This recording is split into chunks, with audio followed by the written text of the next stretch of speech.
A quorum being present, the Select Committee to investigate the January 6th attack on the United States Capitol will be in order. Without objection, the chair is authorized to declare the committee in recess at any point.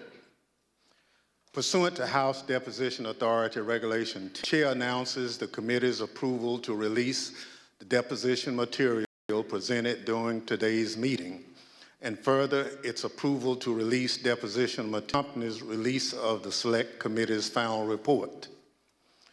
Good afternoon, and may God bless the United States of America. To cast a vote in the United States is an act of faith and hope.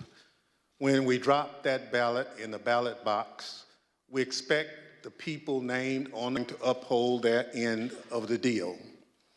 The winners upholds it. Those who come up short ultimately accept the results and abide by the rule of law. That faith in our system is the foundation of American democracy. If the faith is broken, so is our democracy. Donald Trump broke that faith. He lost the 2020 election and knew it. But he chose to try to stay in office through a multi-part scheme to overturn the results and block the transfer of power. In the end, he summoned a mob to Washington, and knowingly they were armed and angry, pointed them to the Capitol and told them to fight like hell. There's no doubt about this. This afternoon, my colleagues will present our key findings, reminding you of some of the information we presented in earlier hearings and telling you how it fits in our broader conclusions. Those conclusions have helped shape the committee's report, which we'll adopt today pursuant to House Resolution 503, which establishes the Select Committee nearly a year and a half ago. I expect our final work will be filed with the Clerk of the House and made public later this week. Beyond that release, the Select Committee intends to make public the bulk of its non-sensitive records before the end of the year. These transcripts and documents will allow the American people to see for themselves the body of evidence and continue to explore the information that has led us to our conclusions. This committee is nearing the end of its work, but as we remain in strange and uncharted waters, we've never had a president of the United States stir up a violent attempt to block the transfer of power. I believe nearly 2 years later, this is still a time of reflection and reckoning. If we are to survive as a nation of laws, and this can never happen again. How do we stop it? This committee will lay out a number of recommendations in its final report, but beyond any specific details and recommendations we present, there's one factor I believe is most important in preventing another January 6th, accountability. So today, beyond our findings, we will also show that evidence we've gathered points to further action beyond the power of this committee or the Congress to help ensure accountability under law. Accountability that can only be found in the criminal justice. We have every confidence that the work of this committee will help provide a roadmap to justice, and that the agencies and institutions responsible for ensuring justice under the law will use the information we've provided to aid in their work. And for those of you who have followed this committee's work, I hope we've helped make clear that there's a broader kind of accountability. Accountability to all of you, the American people. The future of our democracy rests in your hands. It's up to the people of this country to decide who deserves the public trust, who will put fidelity to the Constitution and democracy above all else, who will abide by the rule of law, no matter the outcome, I'm grateful to the millions of you who followed this committee's work. I hope we lived up to our commitment to present the facts and let the facts speak for themselves. Let me say in closing, the women and men seated around me on the ideas of public servants in the most genuine sense. They put aside politics and partisanship to ensure the success of this committee in providing answers to the American people. I especially want to thank and acknowledge our Vice Chair, who has become a true partner in this bipartisan effort, Ms. Cheney of Wyoming. And I also recognize her for any opening statement that she cared to offer. Thank you very much, Mr. Chairman, and thank you for your tremendous leadership of this committee. I know we all have benefited greatly from your wisdom and your wise counsel, so thank you very much. In April of 1861, when Abraham Lincoln issued the first call for volunteers for the Union Army, my great-great-grandfather, Samuel Fletcher Cheney, joined the 21st Ohio Volunteer Infantry. He fought through all 4 years of the Civil War, from Chickamauga to Stones River to Atlanta. He marched with his unit in the Grand Review of Troops up Pennsylvania Avenue in May of '65, past a reviewing stand where President Johnson and General Grant were seated. Silas Canfield, the regimental historian of the 21st Ohio Volunteer Infantry, described the men in the unit this way. He said they had a just appreciation of the value and advantage of free government and the necessity of defending and maintaining it. And they enlisted, prepared to accept all the necessary labors, fatigues, exposures, dangers, and even death for the unity of our nation and the perpetuity of our institutions. I have found myself thinking often, especially since January 6th, of my great-great-grandfather and all those in every generation who have sacrificed so much for the unity of our nation and the perpetuity of our institutions. The heart of our republic is the guarantee of the peaceful transfer of power.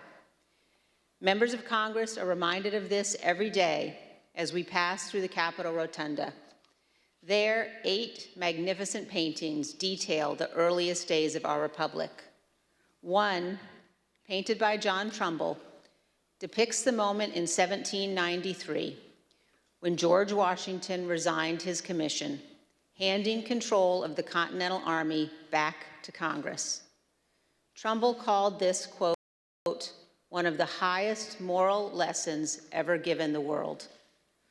With this noble act, George Washington established the indispensable example of the peaceful transfer of power in our nation. Standing on the west front of the Capitol in 1981, President Ronald Reagan described it this way: the orderly transfer of authority as called for in the Constitution routinely takes place, as it has for almost 2 centuries, and few of us stop to think how unique we really are. In the eyes of many in the world, this every 4-year ceremony that we accept as normal is nothing less than a miracle. Every president in our history has defended this orderly transfer of authority, except one. January 6, 2021 was the first time one American president refused his constitutional duty to transfer power peacefully to the next. In our work over the last 18 months, the Select Committee has recognized our obligation to do everything we can to ensure this never happens again. At the beginning of our investigation, we understood that tens of millions of Americans had been persuaded by President Trump that the 2020 election was stolen by overwhelming fraud.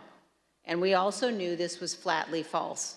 We knew that dozens of state and federal judges had addressed and resolved all manner of allegations about the election. Our legal system functioned as it should, but our president would not accept the outcome. Among the most shameful of this committee's findings was that President Trump sat in the dining room off the Oval Office watching the violent riot at the Capitol on television. For hours, he would not issue a public statement instructing his supporters to disperse and leave the Capitol, despite urgent pleas from his White House staff and dozens of others to do so. Members of his family, his White House lawyers, virtually all those around him knew that this simple act was critical. For hours, he would not do it. During this time, law enforcement agents were attacked and seriously injured.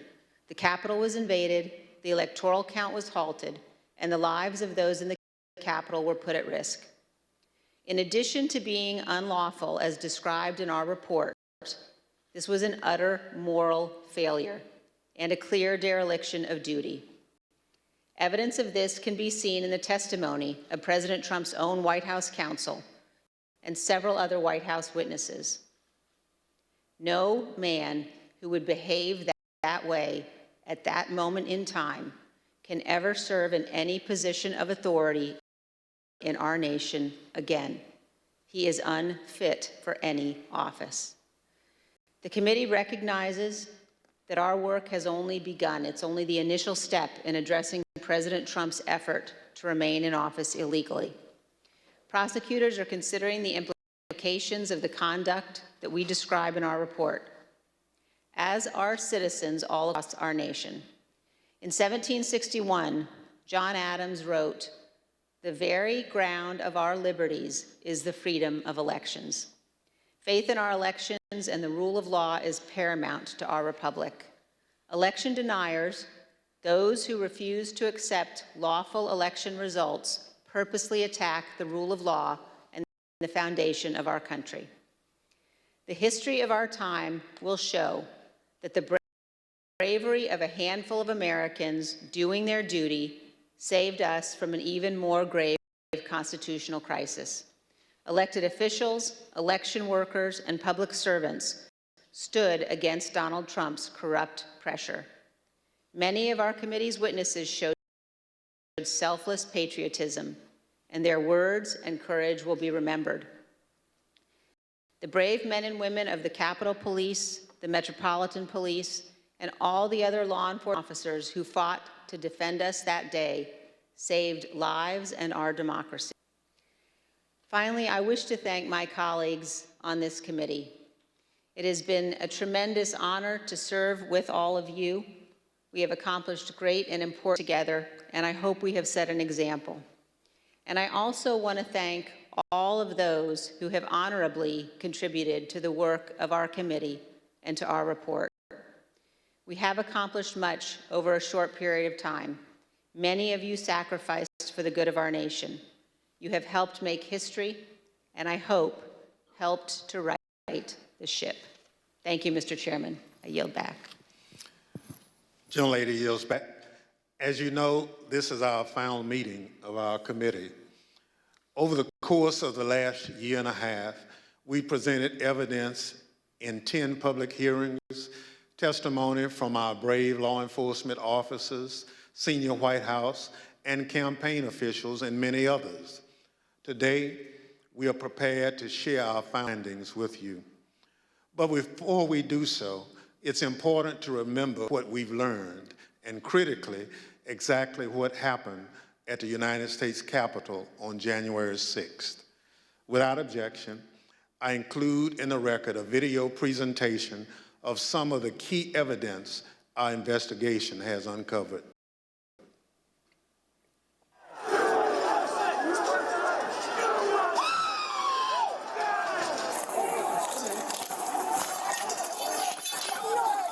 There were officers on the ground.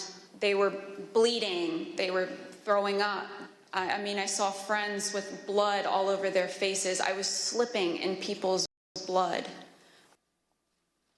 As I was swarmed by a violent mob, they ripped off my badge.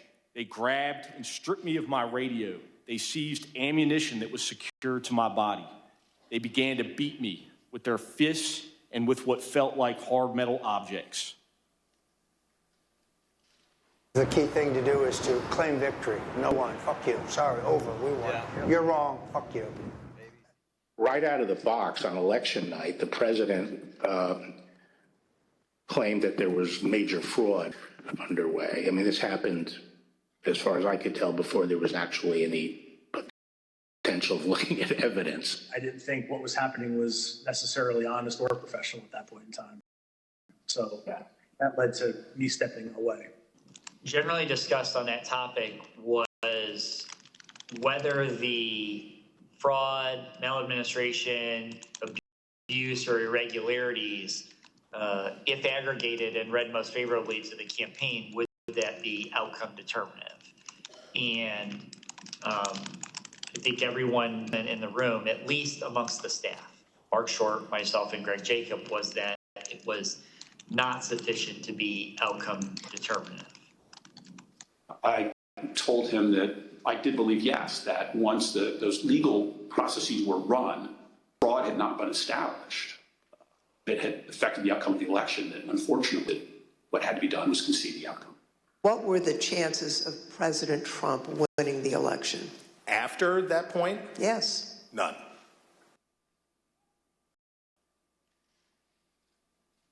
So what are we going to do here, folks? I only need 11,000 votes. I need 11,000 votes. Give me a break. The numbers are the numbers. The numbers don't lie. We had many allegations, and we investigated every single one of them. Did one of them, they didn't have evidence, but they had a lot of theories? That was Mr. Giuliani. And what exactly did he say, and how that come up? My recollection, he said, we've got lots of theories, we just don't have the evidence. You're asking me to do something that's never been done in the history of the United States, and I'm going to put my state through that without sufficient proof? It's a tape earlier in the day of Ruby Freeman and Shay Freeman Moss and one other gentleman, quite obviously, surreptitiously passing around USB ports as if they're vials of heroin or cocaine. In one of the videos we just watched, Mr. Giuliani accused you and your mother of passing some sort of USB drive to each other. What was your mom actually handing you on that video? A ginger mint. Do you know how it feels to have the President of the United States to target you? The President of the United States is supposed to represent every American, not to target one. I made it clear I did not agree with the idea of saying the election was stolen and putting out this stuff, which I told the president was bullshit. He wanted to talk about that he thought the election had been stolen or was corrupt, and there's widespread fraud. And I had told him that our reviews had not shown that to be the case. And I said something to the effect of, sir, we've done dozens of investigations, hundreds of interviews. The major allegations are not supported by the evidence developed. Well, my first thought was, this is a terrible idea. Jeff Clark cannot be installed as acting Attorney General of the United States. You ultimately told us that you described this meeting as not this meeting, the Georgia letter that was proposed as an effing murder-suicide pact. Do you remember using the term murder-suicide pact? Yes.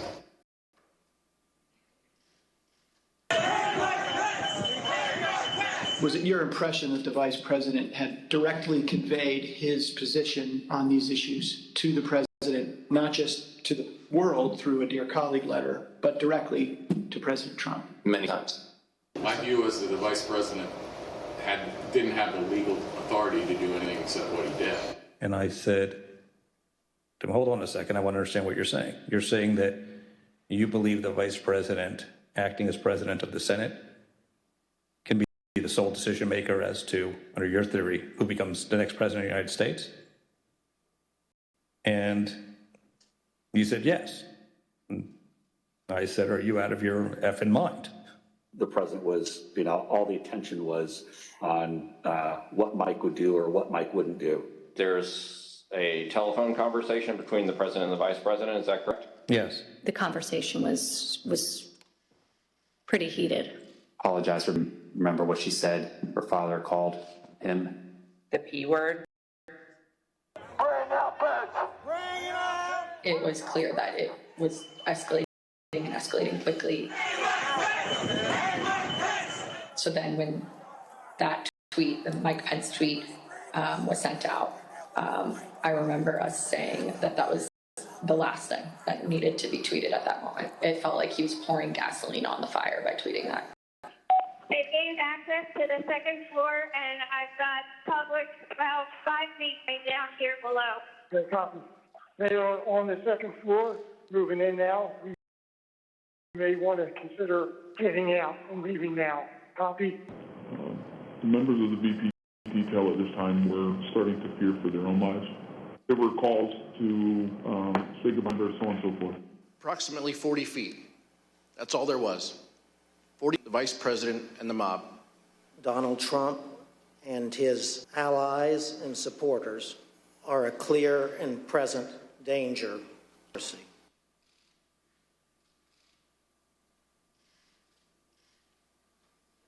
We got derogatory information from OSINT suggesting that some very, very violent individuals were organizing to come to D.C. As Mr. Giuliani and I were walking to his vehicles that evening, he looked at me and said something to the effect of, "Cass, are you excited for the 6th? It's going to be a great day." I remember looking at him saying, "Rudy, could you explain what's happening on the 6th?" He had responded something to the effect of, "We're going to the Capitol. It's going to be great. The president's going to be there. He's going to look powerful." He personally asked for us to come to D.C. that day. And I thought, for everything he's done for us, if this is the only thing he's going to ask of me, I'll do it. Well, basically, the president, got everybody routed, told everybody to head on down. So we basically were just following what he said.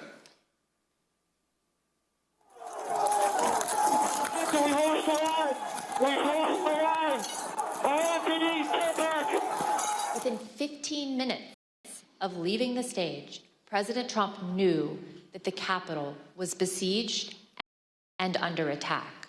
So are you aware of any phone call by the President of the United States to the Secretary of Defense that day? Not that I'm aware of, no. Are you aware of any phone call by the President of the United States to the Attorney General of the United States that day? No. Are you aware of any phone call by the President of the United States to the Secretary of Homeland Security that day? I'm not aware of that, no. Did you ever hear the president No. ask for the National Guard? Did you ever hear the president ask for law enforcement response? No. You got an assault going on the Capitol of the United States of America. And there's nothing. No call, nothing, zero. I remember Pat saying something to the effect of, "Mark, we need to do something more. They're literally calling for the vice president to be effing hung." And Mark had responded something to the effect of, "You heard him, Pat. He thinks Mike deserves it. He doesn't think they're doing anything wrong." You on staff did not want people to leave the Capitol. On the staff? In the White House. I can't think of anybody, on that day who did want people to get out of the Capitol once particularly once the violence started. No. I mean,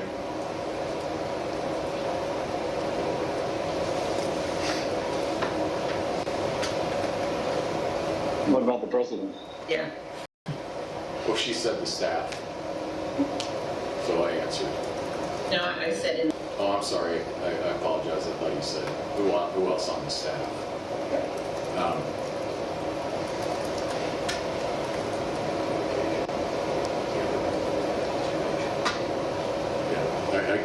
I can't reveal communications, but obviously I think,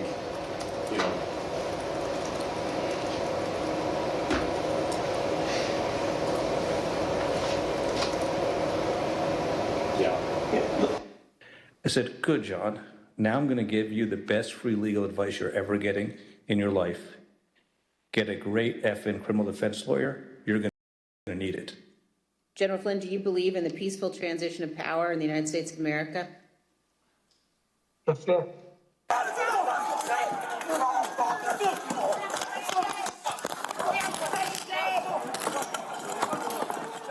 Another officer unconscious. The turret. What turret?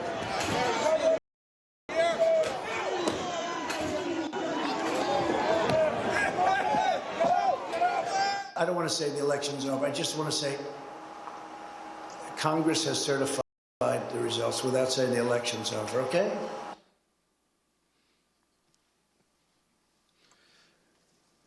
The chair now recognizes the gentlewoman from California, Ms. Lofgren, for an opening statement. Thank you, Mr. Chairman. Over the last 18 months, the Select Committee has conducted a congressional investigation of enormous scale, seeking to uncover the depth and breadth of ex-President Trump's multi-part plan to reverse the lawful outcome of the 2020 presidential election. We've compiled an immense volume of documents collected from countless individuals, law enforcement agencies, and federal and state authorities. Many of our efforts to get the evidence required litigation in federal court, including the U.S. Supreme Court. We've taken the testimony of hundreds of witnesses. Now, while we couldn't show them all during the hearings, we focused on those who were most central, including our ex-president's White House aides, his senior Department of Justice officials, and seniors of his campaign. Based on this assembled evidence, the Select Committee has reached a series of specific findings.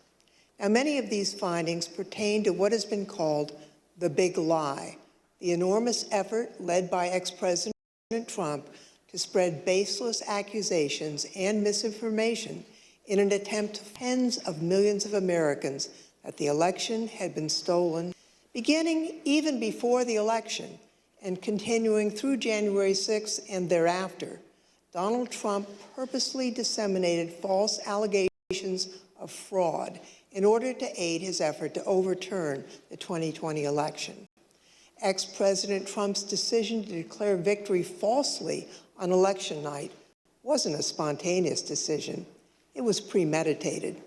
The committee has evidence that ex-President Trump planned to declare victory and unlawfully to call for the vote counting to stop, and that he told numerous allies about his intent in the weeks before the election.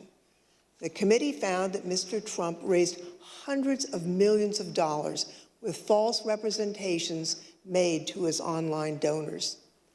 The proceeds from his fundraising, we have learned, have been used in ways that we believe are concerning.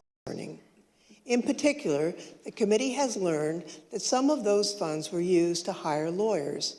We've also obtained evidence of efforts to provide or offer employment to witnesses. For example, one lawyer told a witness the witness could, in certain circumstances, tell the committee that she didn't recall facts when she actually did recall them. That lawyer also did not disclose who was paying for the lawyer's representation, despite questions from the client seeking that information.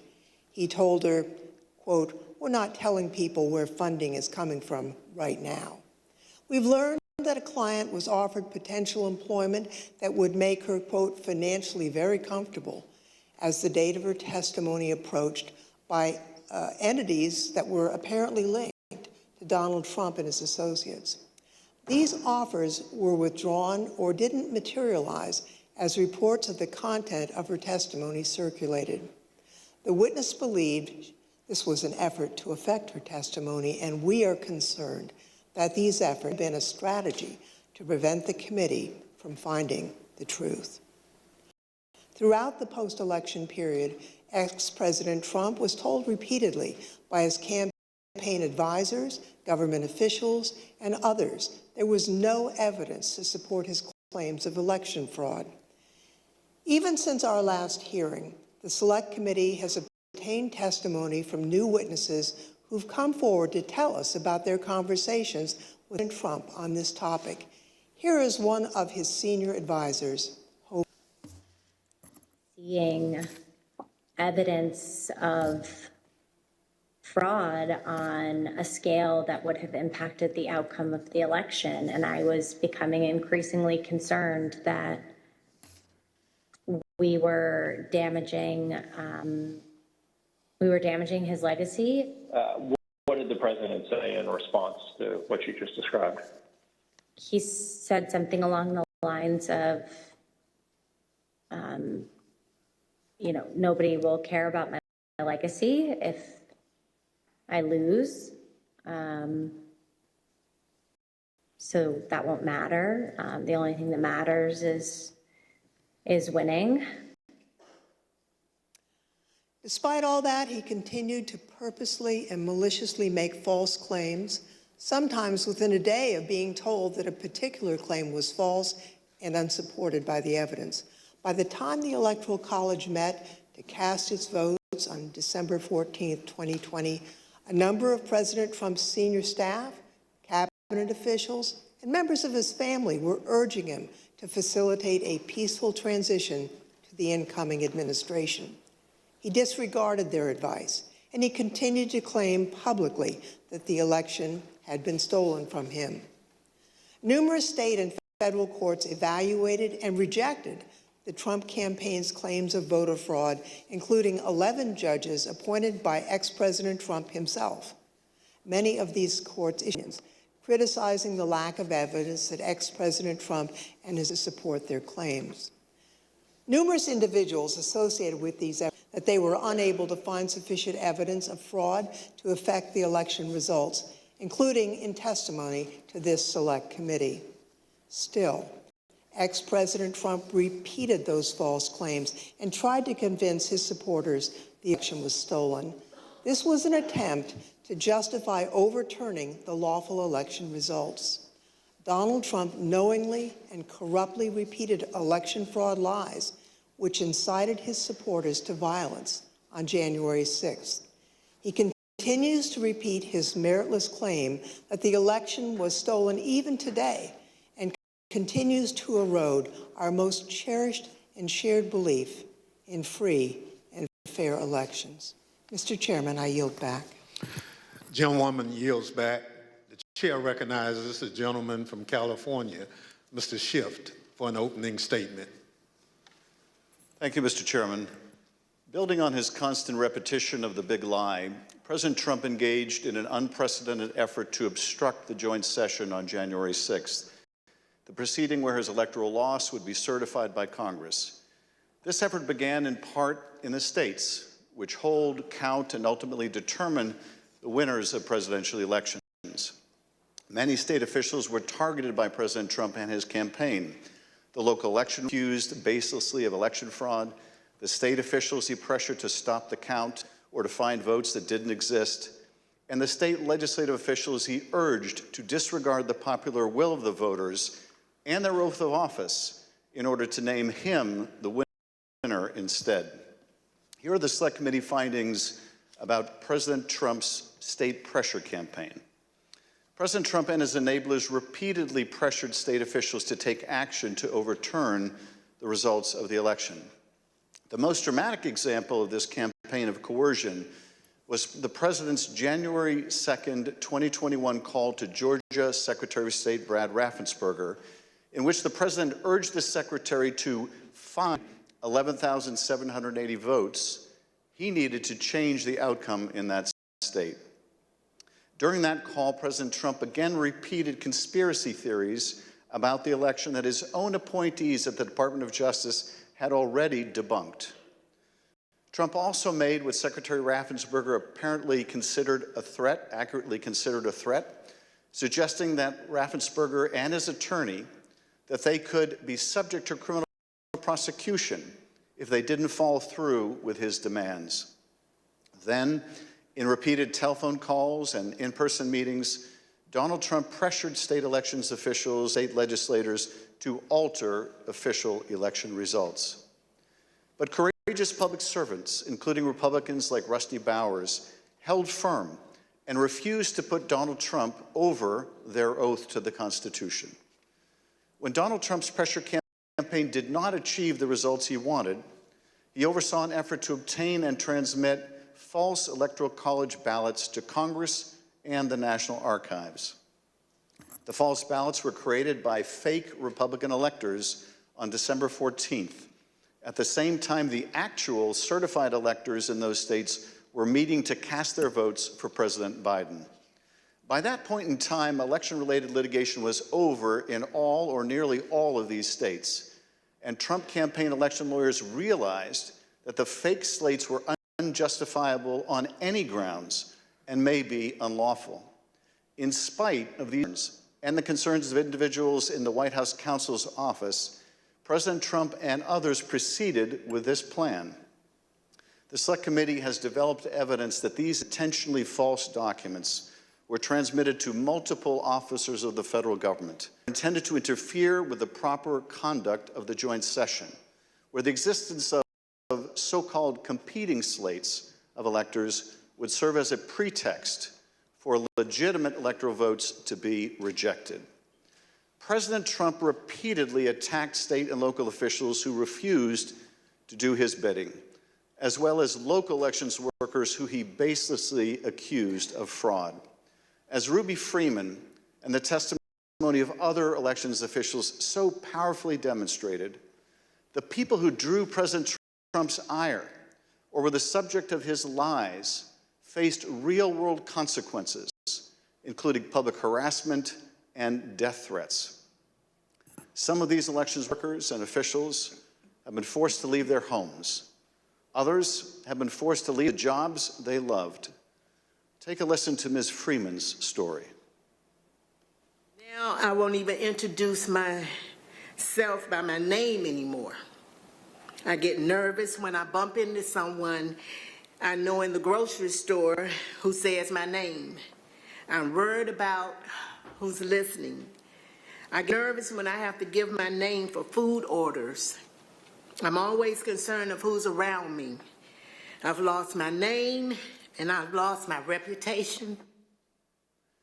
The treatment of Ms. Freeman and her daughter Shay Moss and so many others around the country was callous, inhuman, inexcusable, and dangerous. And those responsible should be held accountable. Mr. Chairman, I yield back. Gentleman yields back. The chair recognizes the gentleman from Illinois, Mr. Kinzinger, for an opening statement. Thank you, Mr. Chairman. Certainly one of the many important components of our federal government is the Department of Justice. It's the body that it's responsible for enforcing our laws and investigating criminal wrongdoing.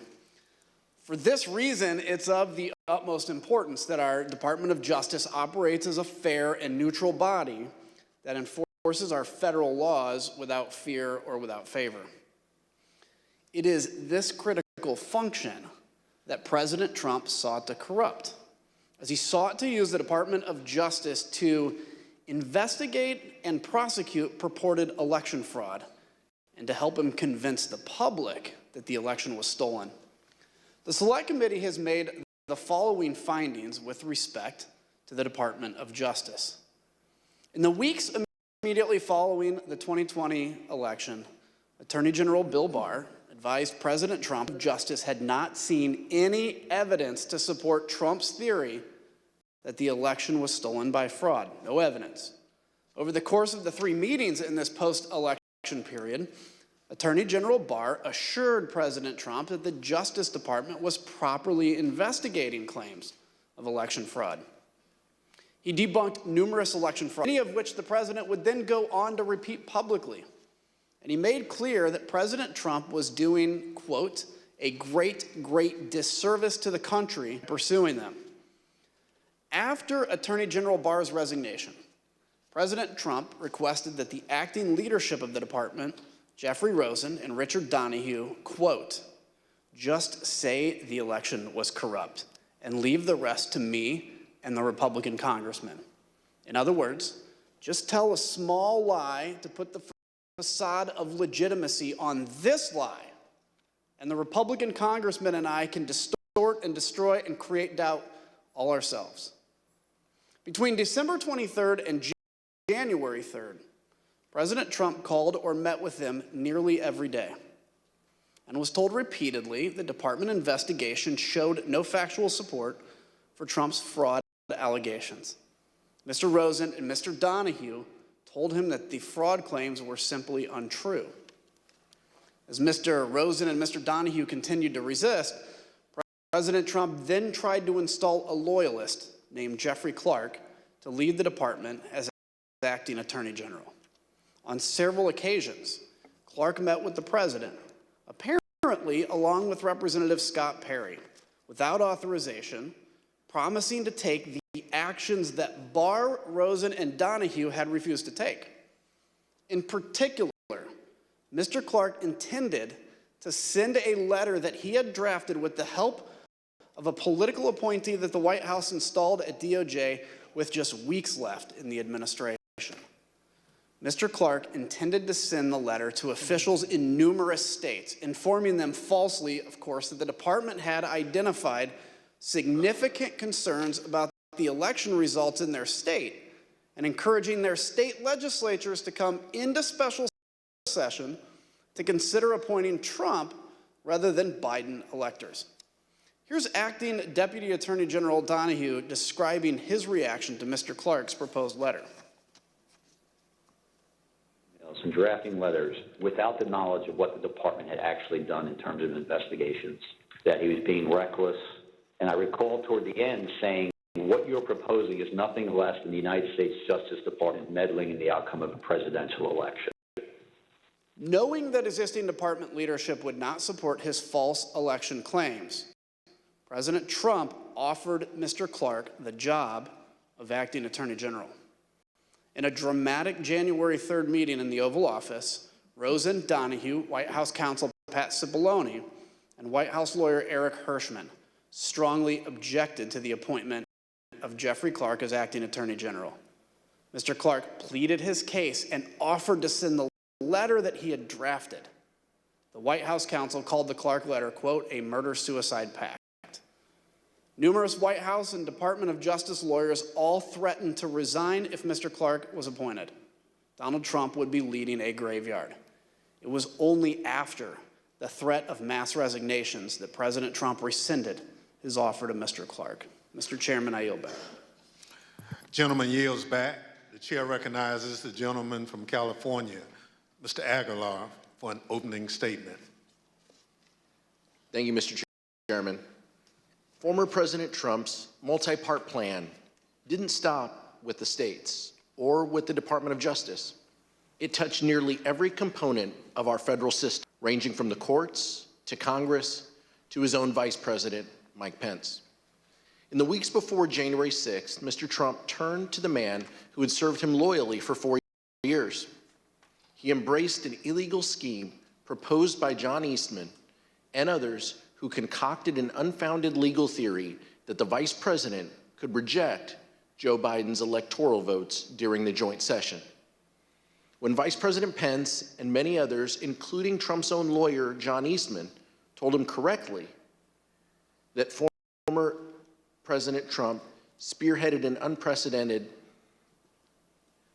campaign to coerce him to do it anyway, ultimately culminating in a dangerous threat to Mr. Pence's life on January 6th. These are the Select Committee's findings with respect to the pressure campaign against the Vice President.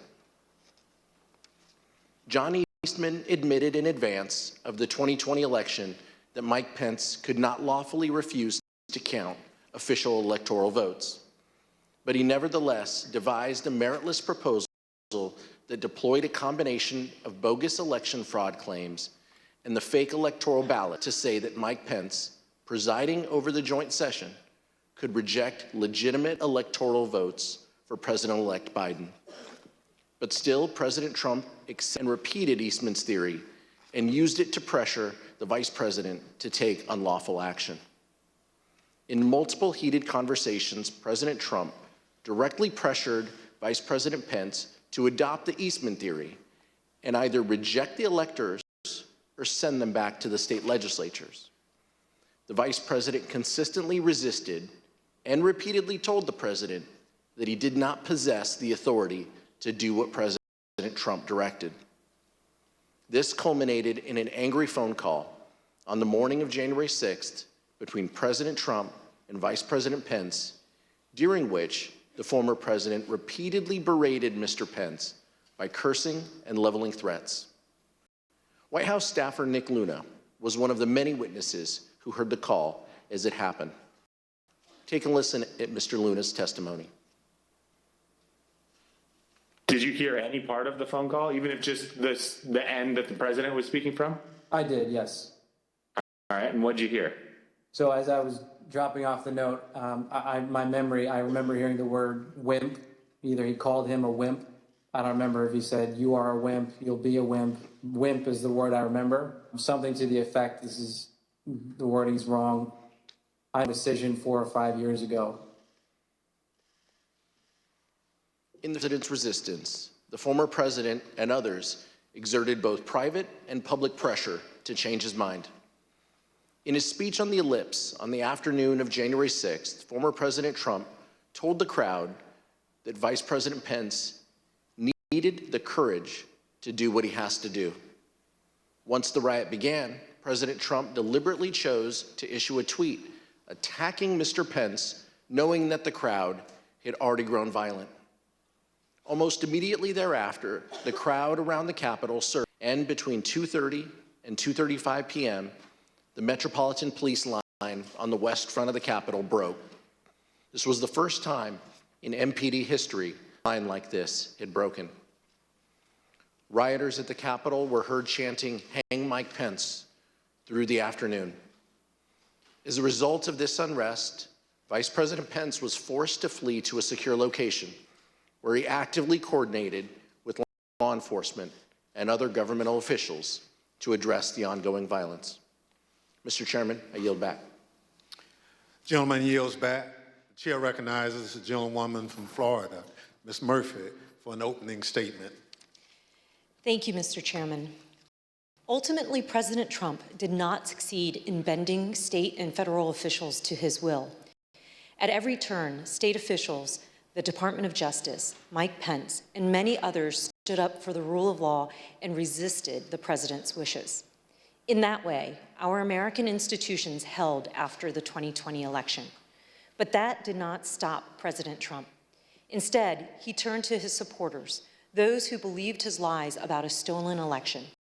He summoned a crowd to the nation's capital on January 6, hoping that they would pressure Congress to do what he could not do on his own. The Select Committee has made the following findings on this issue. 2 years ago today, in the early morning hours of December 19th, Donald Trump sent a tweet urging his supporters to travel to Washington for a protest on January 6th. "Be there, we'll be wild," he tweeted. Between December 19th and January 6th, the president repeatedly encouraged his supporters to come to Washington. The president's December 19th tweet galvanized domestic violent extremists, including members of the Oath Keepers, the Proud Boys, and organized militia groups. These individuals began organizing to come to the Capitol in large numbers with the specific intent to use violence to disrupt the certification of the election during the joint session. Prior to January 6th, the FBI, Secret Service, U.S. Capitol Police, D.C. government, and other law enforcement agencies gathered substantial evidence suggesting the risk of violence at the Capitol during the joint session. Prior to these included warnings like the following. Their plan is to literally kill people. Please take this tip seriously and investigate further. President Trump supporters have proposed a movement to occupy Capitol Hill. Alert regarding the VP being a dead man walking if he doesn't do the right thing. I saw several other alerts saying they will storm the Capitol if he doesn't do the right thing. In the days leading up to January 6th, President Trump's advisors explicitly told him that he should encourage his supporters to be peaceful that day, but he refused. One witness, Hope Hicks, provided the committee with records of her text messages on January 6. In one exchange with another staffer, he texted her, "Hey, I know you're seeing this, but he," referring to President Trump, "really should tweet something about being nonviolent." "I'm not there," Hicks replied. "I suggested it several times Monday and Tuesday, and he refused." When Ms. Hicks came in to provide testimony, he asked her about this exchange. Her explanation is that the he in this text wasn't the president, but rather it was Eric Hirschman. Take a listen to her testimony. When you wrote, "I suggested it several times," and it presumably means that the president say something about being nonviolent. You wrote, "I suggested it several times Monday and Tuesday, and he refused." Tell us what happened. Sure. I didn't speak to the president about this directly, but I communicated people like Eric Hirschman that it was my view that it was important to put out some kind of message in advance of the event. What was Mr. Hirschman's response? Mr. Hirschman said that he had made the same, recommendation directly to the president, and that he had refused. Just so I understand, Mr. Hirschman said that he had already recommended to the president that the president convey a message that people should be peaceful on January 6th, and the president had refused to do that? Yes. The public will be able to review this in the transcripts and see the perspective Eric Hirschman gave before we took Hope Hicks's testimony. Despite having knowledge of the threats of violence presented by the crowd gathered on January 6, President Trump gave an incendiary speech, declaring without basis that the election had been stolen and encouraging his supporters to fight like hell. And during the speech and immediately thereafter, President Trump stated his intention to travel to the Capitol with his supporters in an effort to influence the joint session. The Select Committee has developed evidence indicating that President Trump did, in fact, intend to go to the Capitol on the afternoon of January 6th, and that he repeatedly expressed that intention during the afternoon and in the days prior. Mr. Chairman, I yield back. Gentlewoman yields back. The chair recognizes the gentlewoman from Virginia, Mrs. Luria, for an opening statement. Thank you, Mr. Chairman. All of President Trump's efforts came to a head on the afternoon of January 6th. Standing on the stage of the Ellipse, President Trump told tens of thousands of angry supporters that the election was stolen, that they had the power to change that if they marched to the Capitol, and that they wouldn't have a country anymore if the presidency was taken away from him. He told them he would be there with them. And then, as the crowd descended on the Capitol, President Trump watched it on television. Despite pleas from his senior advisors, from lawmakers on the Hill, and from his own children, President Trump would not issue a public statement, instructing his supporters to disperse and leave the Capitol. Mr. Trump's failures spanned the period from 1:10 p.m., when his speech ended, and he instructed his supporters to march to the Capitol, to 4:17 p.m., when he finally, begrudgingly, told his supporters to go home. For 187 minutes, he actively disregarded his constitutional obligation that the laws are faithfully executed. As we've established through months of investigation, that is because the mob wanted what President Trump wanted, to impede the peaceful transition of power. These are the Select Committee's findings about President Trump's dereliction of duty. From the outset of the violence, and for several hours that followed, people at the Capitol, people inside President Trump's administration, elected officials of both parties, members of President Trump's own family, and even Fox News commentators who were sympathetic to President Trump, all tried to contact the White House to urge him to do one singular thing, the one all of these people immediately understood was required: instruct his supporters to leave the Capitol. The president repeatedly refused pleas as he watched the violence at the Capitol on television. During the day, the president never spoke with National Guard, the Department of Defense, the Department of Justice, or any law enforcement agency. At no point during the day, or any other, did he issue any order to deploy any law enforcement agency to assist. Multiple witnesses, including President Trump's White House counsel, testified to these facts. Your White House employees, who had been speaking directly with President Trump, state that he didn't want anything done. The president was making phone calls that afternoon, but they weren't to law enforcement officials. Rather, President Trump continued to call his lawyer, Rudy Giuliani. Both President Trump and Mr. Giuliani spoke with congressional leaders, even after the violence had begun, to encourage them to continue delaying the session. Approximately 3 hours after being informed of the violence at the Capitol, hours during which, as our evidence has shown, Donald Trump sat in his dining room and watched the violence on television, the president released a video statement in which he again repeated that the election was stolen, told his supporters at the Capitol that he loved them, and ultimately suggested that they disperse. This statement had an immediate impact on elements of the crowd, many of whom have testified that it led them to depart the Capitol. At 6:01 p.m., President Trump sent his last tweet of the day. He did not condemn the violence. Instead, he attempted to justify it. These are the things and events that happen when a sacred landslide election victory is so unceremoniously and viciously stripped away, he wrote. Remember this day forever. There's no doubt that President Trump thought that the actions of the rioters were justified. In the days after January 6th, he spoke to several different advisors. And in those conversations, he minimized the seriousness of the attack. Here's new testimony from another one of President Senior's advisors, Kellyanne Conway. You said you talked to the president the next day. Tell us about that conversation on the 7th. Yeah, I don't think it was very long. I just said that was just a terrible day. I'm working on a long statement. I said it's crazy. What did he say? No, these people are upset. They're very upset.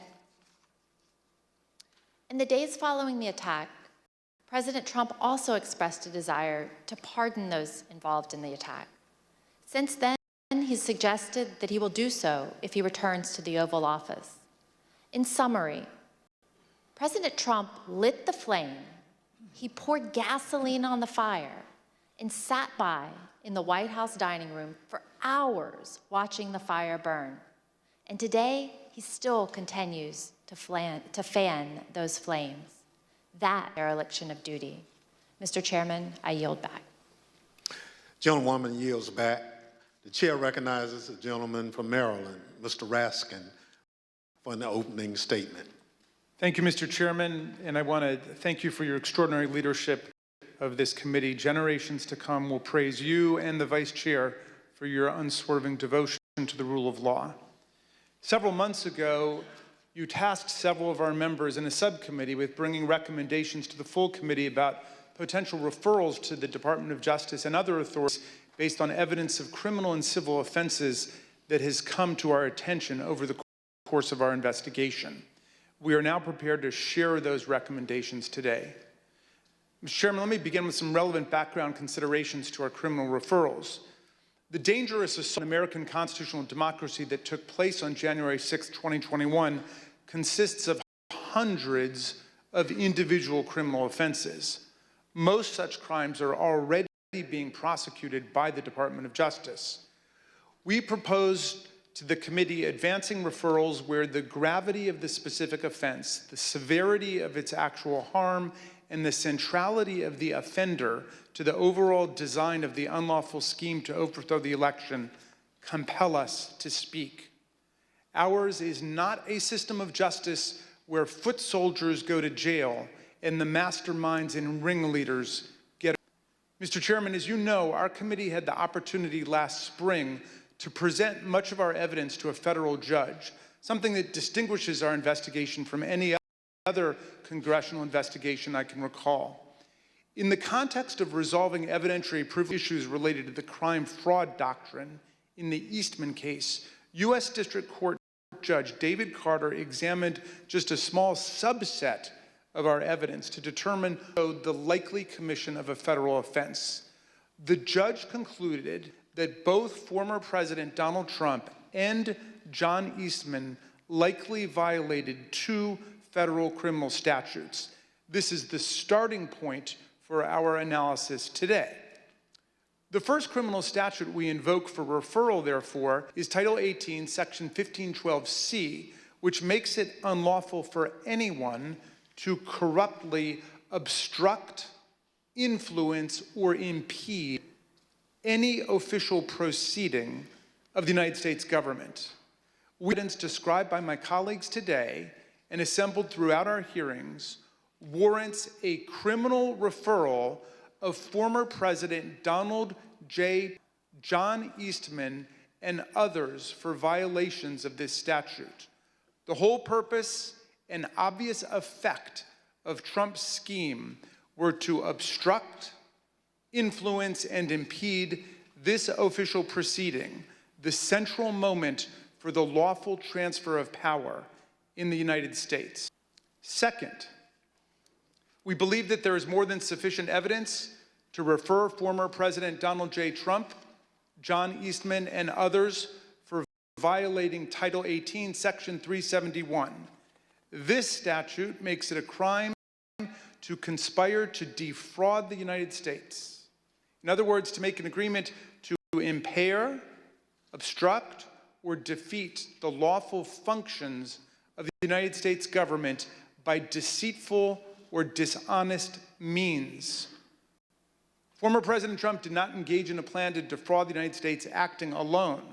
He entered into agreements, formal and informal, with several other individuals who assisted him with his criminal objectives.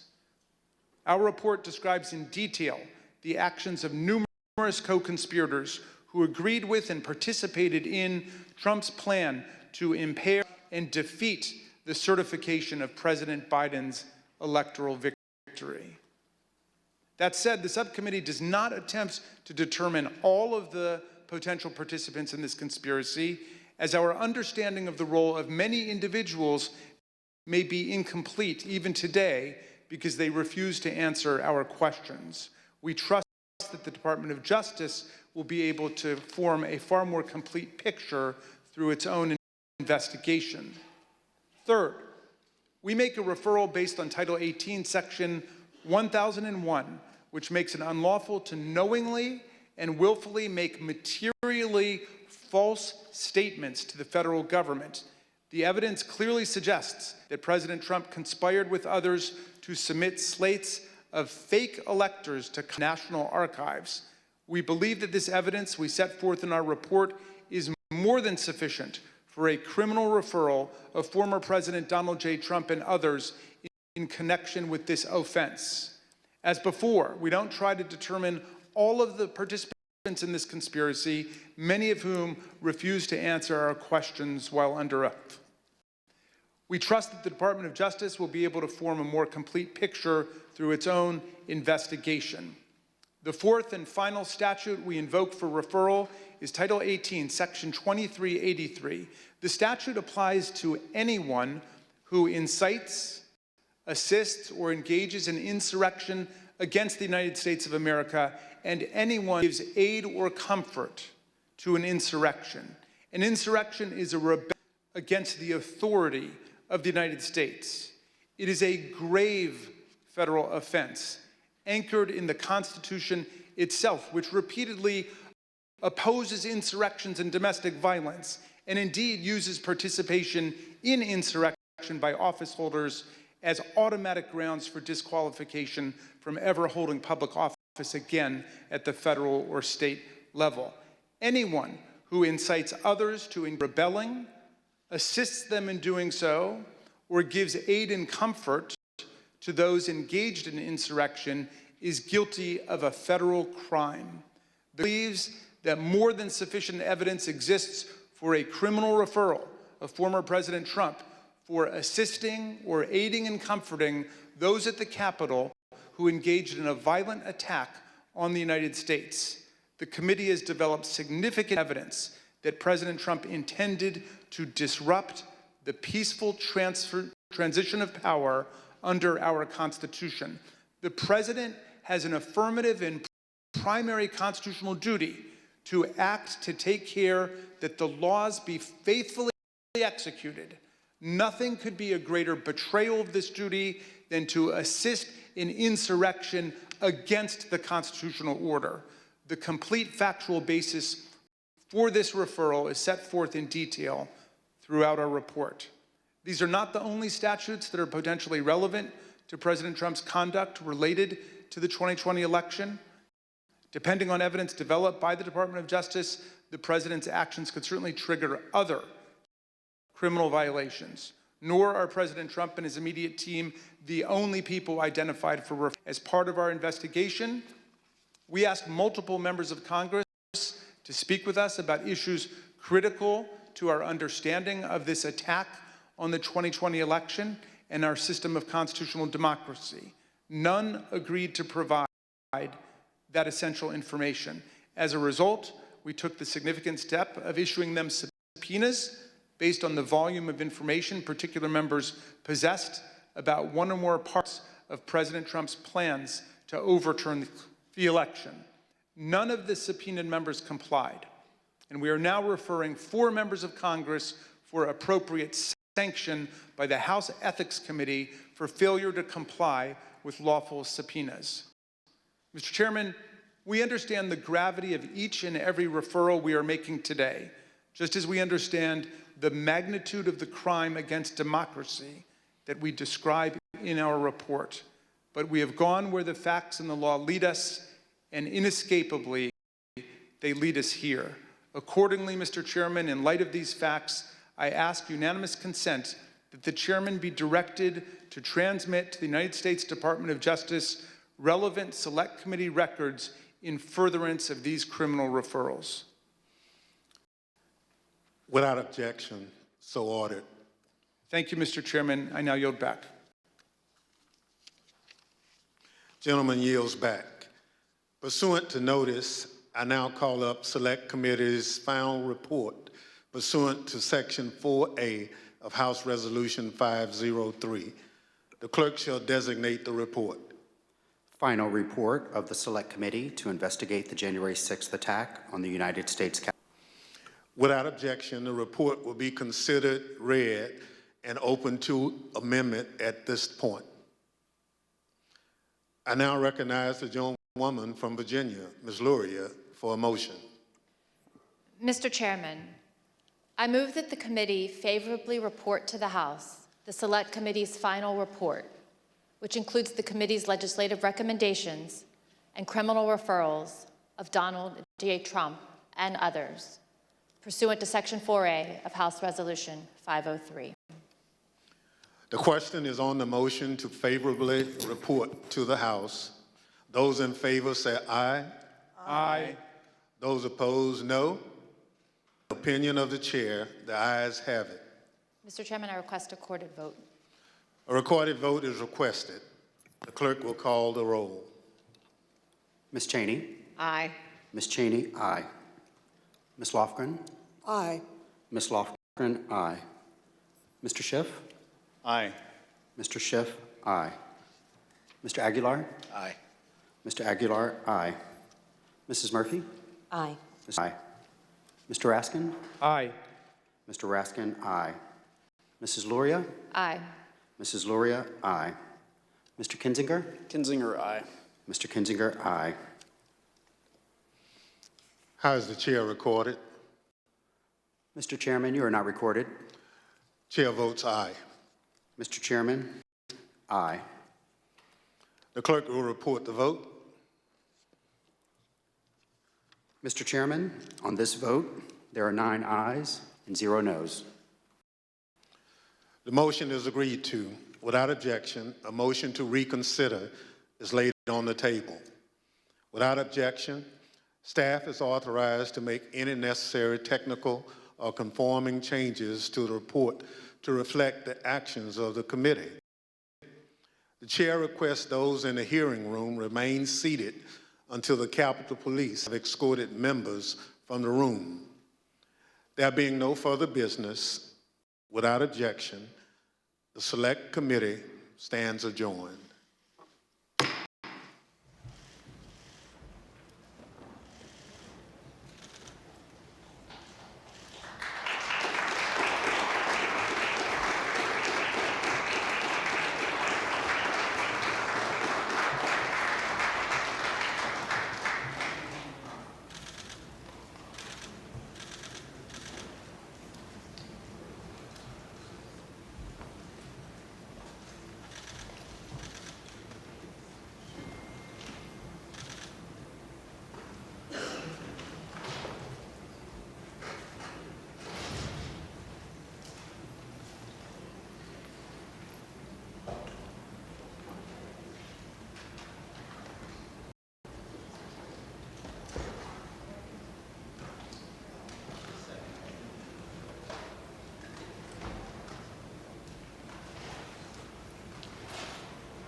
For more Trump associates